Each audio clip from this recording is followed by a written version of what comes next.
Hello guys and welcome back to the channel. It's Iran, and so from my understanding there was a bar citizen in Beijing, communist China, where apparently CIG played a pre-recorded special episode of Star Citizen, not so live, with John Crew. And so they were asked about a multiple amount of questions, especially ships, obviously, because it's Gen Crew. And so let's have a look at what was said here in this bar citizen in communist China. So when asked about the addition of more vehicle weapons, CIG responded by stating that this year will focus on beam weaponry, highlighting that this is the year of beam weapons and class, on top of being the year of playability, right?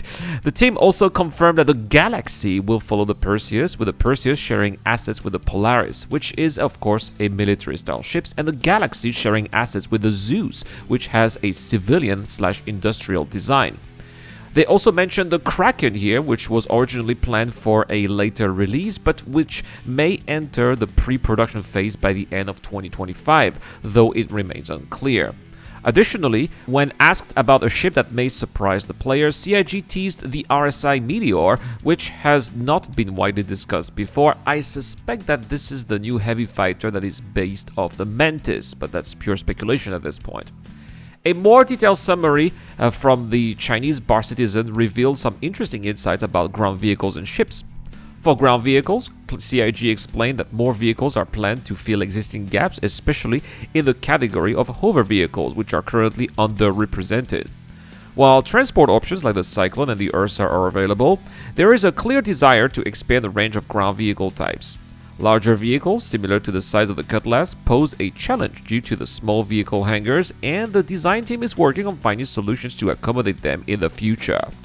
The ultimate goal is to enhance the use of ground vehicles and offer more incentives for players to utilize them. Regarding ship living quarters and general systems, CIG elaborated on how the role of a ship determines the standard of living. For example, without ship living quarters, players will face limitations such as hygiene and food becoming significant factors as they will travel further. In contrast, ships designed for long-distance travel will have more comprehensive facilities such as beds, food processors, and toilets. There is a sliding scale based on the ship's role, with luxury ships offering more personalized quarters and military ships opting for shared spaces. Additionally, the team emphasized that even single-seater ships will eventually allow players to eat and drink while seated. Now, that's really interesting. We don't have that in the game right now. The discussion also touched on ship weapon types, with most of the weapons currently being developed for Squadron 42.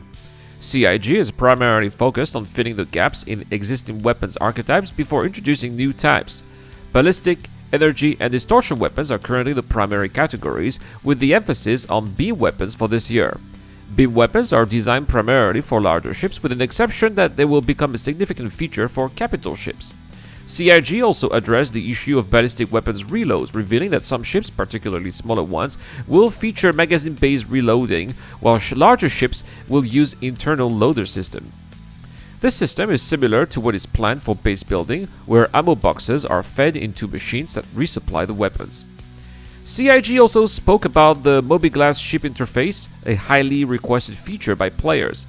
The ability to lock/unlock and open ship doors directly from the Mobiglass is in the works, though it is not entirely under the control of the ship team. This feature is planned for the future, and there are additional plans for 3D landing cameras and other quality of life improvements related to the Mobiglass system. In terms of the missile racks and alternative options, ECM pods and extra fuel were not seen as feasible replacements for missile hardpoints. The conversation also touched the topic of jump seats. CIG acknowledged that currently these seats are underutilized, and that G-force when applied can cause ragdoll effects due to the lack of physicalized gravity generators. However, once gravity generators are fully implemented, ships will be able to simulate more realistic effects such as progressive gravity failure during hard turns. Dropships will also need to be more survivable to accommodate players during drops. It was emphasized that ships would need to be more functional, ensuring a better experience when dealing with these challenges. Regarding the Galaxy, it was confirmed that the ship's interior design will be based on the Zeus rather than the Polaris. The RSI Galaxy will feature a civilian or industrial elements with a design that leans towards the functional layout of the Zeus. The Perseus, which has shared design elements with the Polaris, will come before the Galaxy, and both ships will differ in style. with the Galaxy leaning more towards a civilian-focused appearance. The idea of Mark II variants for ships was also talked about, and they talked about the Reclaimer and other ships, with general consensus that only ships that are fully functional in their current state would receive a second version. Ships that are in need of a significant rework should be prioritized for updates instead.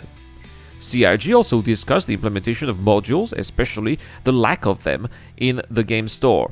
While the Retaliator is the only ship that currently supports module, there are no plans to expand this feature until a later time.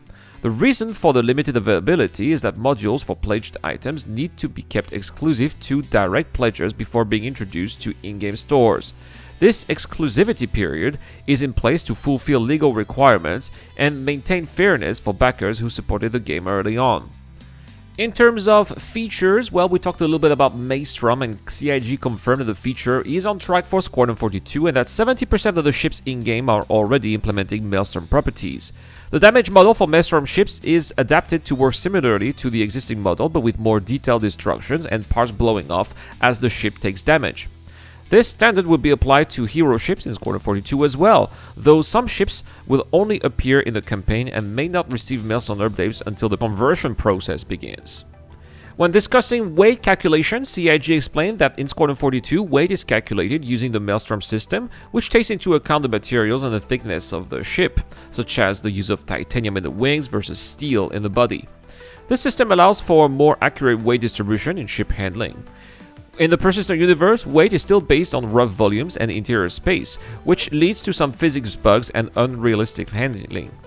When Maelstrom is fully implemented into the persistent universe, cargo and components will also factor into a ship's overall weight, adding another layer of complexity and realism to gameplay. Finally, CIG provided some insight into the handling of the economy changes for capital ships. Ships like the Polaris were initially tuned to be too fast, leading to a rebalancing for all capital ships to slow them down and improve their overall handling. This includes the 890 Jump and the NPC Idris/Javelin, which will also receive adjustments to make them more balanced for players. However, there are still plans for a certain capital ships to be more challenging to operate and repair, with a focus on making the experience of owning and operating a capital ship a more involved process. CIG also confirmed that capital ships will have new limitations on fuel usage and insurance timers, which will make them less viable as daily drivers, adding to the sense of scale and importance when piloting these massive ships. So there we have it, guys. This is pretty much what we learned here from Bar Citizen in Beijing, Communist China. So lots of new informations here. We've got a new RSI ships, the Meteor. They're continuing their focus on RSI ships, obviously, with the Perseus and then the Galaxy being confirmed as being the next ship after the Perseus. So all of that is awesome news, and I think that we're probably going to be seeing some new updates about the Perseus later this year. So I'm really excited about this. But let me know what you guys think about this Bar Citizen, or this news from Bar Citizen in Communist China. Were you excited by the news about RSI? The Kraken also being reconcepted. It's going to be really interesting here to see what Cloud Imperial Games will be changing for the Kraken, and what owners of the Kraken, who have been waiting for this ship for quite some time now, are going to be thinking of these reworks. Anyway, that's all for this video. Thank you so much for watching, guys. As always, don't forget to like and subscribe if you did. We got a giveaway this month and giving away a Misc Fortune, so make sure to comment and subscribe to any videos posted this month. 10 entries will put into the Wheel of Names, automatic entries for Patreon and YouTube members. Guys, I have been Iran. A shout out to Dr. Forbin, Tokar Tarsicius, Ducky to Ducker, Shadow Rise, and Zero Crusher, and I'll see you guys in the next one.